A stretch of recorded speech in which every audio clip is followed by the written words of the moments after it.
তিলক মানা তো নিলে হবে না, একটু যদি দোষ ক্ষুণ্ণ কিছু ধরে আগে ওই তিলক আর এইটা ধরে টান দিবে। এটা মানে কি বুঝতে পারছেন?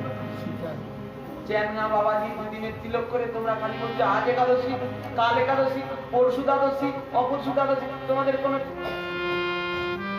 এই আমার কয়েক বছর আগে কথা বলছি, আমারই দেখা 12টা 14টা করে রুটি খেয়ে তারা একাদশী করেছে।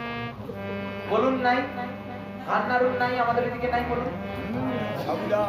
হ্যাঁ হ্যাঁ, দম কাপ খেয়েছে আর পেট ভরে বসে বলছি। তাহলে তোমাদের কি সব দিনে দিনে ভেগ বাড়ছে, আর এটা খেতে নেই ওটা খেতে নেই।